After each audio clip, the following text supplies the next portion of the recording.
Well, good morning everybody. Tim here at Rat Daddy Studios, and it's raining a little bit. So I planned on clear coating this big Corvette body, and I still am, but had to kind of shift to plan B because this thing's so big. I really kind of thought I needed some more room, so I was going to set up out in front of the garage here, but I can't take a chance of this thing getting rained on, so I'm going to have to shoot it inside here. So she's ready and all prepped. I'm just going to do one quick wipe down with a tack cloth and get ready to roll here. So using House of Colors UC35 clear. This is urethane clear, great stuff. And the flake that I'm going to have in the mix is from Tropical Glitz. These guys make really good products, and this one's called Starlight. This is the really tiny stuff, 0.04, so you can see that's some really fine rainbow flake, so that's going in the mix. So yeah, it ought to be real pretty if everything works out good. Using the Pache touch-up gun, great little gun. Highly recommend this. This thing just handles beautifully, sprays beautifully, so hopefully everything goes good this morning. So low humidity, cool temperatures. It's about 74 degrees out here, which is perfect for shooting this. So I'm gonna get started here. I'm gonna mix up some clear and get back with you in just a second here. All right, wish me luck. I'm gonna start hitting this thing with, I'm gonna give it a light coat. This has got flake in it, so I'm gonna do a light round, and then I'll probably let it sit 15-20 minutes, come back and start another round of clear on it. I just got to try to cover everything, first get started, and eventually probably the final coat is just straight clear with no flake in it, so you don't get any texture to the clear. So let's see how it goes here.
All right, so I made a couple passes on this, and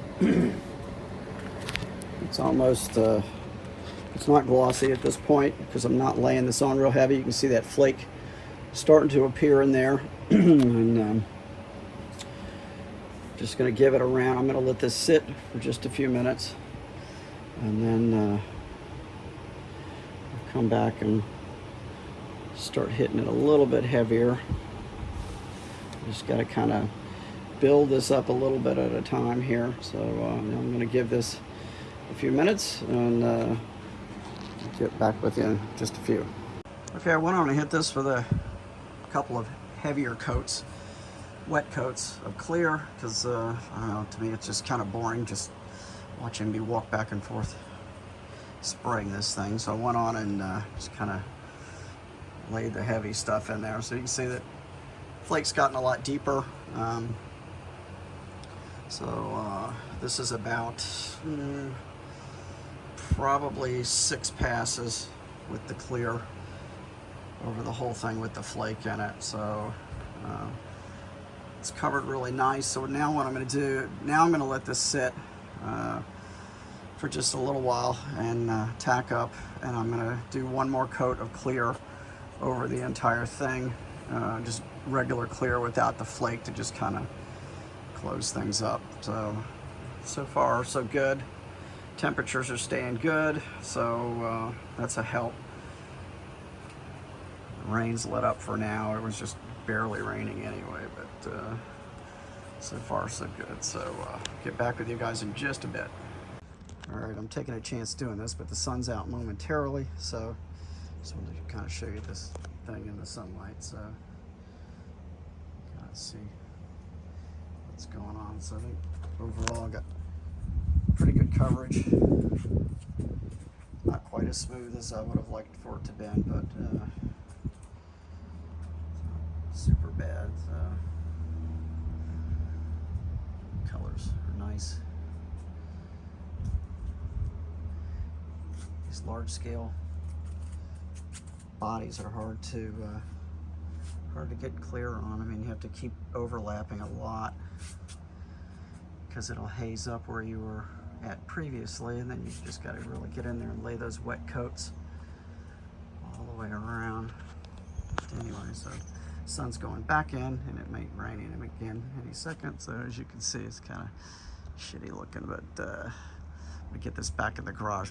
All right, I'm back and enjoying the rest, the last of my coffee this morning.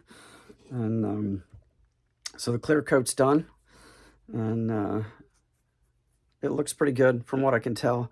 It's hard in the garage without sunlight. It's hard to tell, you know, how well it all covered. You know, it's always tough on those lower areas, especially up like under the front end of things like that. The really big stuff. If you got everything, I mean, really work it coating all that really nice and heavy, but hard to tell. But anyway, we'll see. Let that gas out for the next day out there, 24 hours anyway, and probably won't handle it a whole lot the next couple of days. Let that completely catalyze, and it'll be ready for final assembly. So I'm down to about a dozen parts, and be happy to put this one under wraps. Not sure if I'll start anything else before the end of the year. More than likely I will. I've got 3 or 4 things prepped and ready for primer, so I may dive into it. But anyway, the chassis is all ready to go, and firewall's done.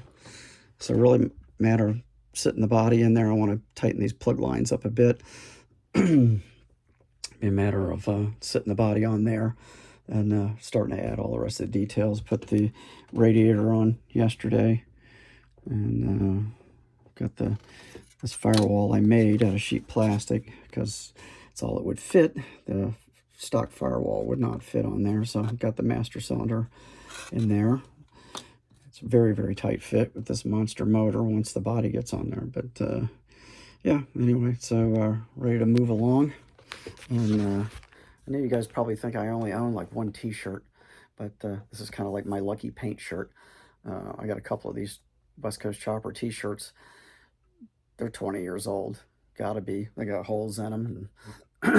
But kind of my lucky painting shirt, so I wear these a lot when I'm out there shooting. So you'll continue to see these shirts until they completely fall apart, which is probably not too far off. But anyway, so I hope you guys have a great Sunday and get to build. I'm going to try to get out and do some tree work at my daughter's house later today. I got to do a few things for her, and my youngest daughter back in the hospital again last night in the emergency room. Was having some issues, some infection problems again, fungal infection this time, but very low potassium levels. Scared my wife and I again. So Debbie spent most of the evening last night in the emergency room with Darlene and her fiance. So, but she was better by the time she left. They put straight up potassium in her for a couple hours, and she's already looking better. So I'm not sure what the cause of that is, but we expected this stuff as she recovers from these surgeries. It was pretty heavy duty stuff, but she's good. Thank you, everybody who's continued to keep us in your thoughts and prayers for her recovery as she continues to recover. And anyway, that's about it. Just gonna kind of put away the Halloween stuff today. We get down to Thanksgiving stuff, so I'm gonna go climb back in the attic right now and get those tubs of stuff down so we can get ready for Thanksgiving. All right, well, I will see you guys again real soon, and keep building. And thanks for stopping by. I appreciate it.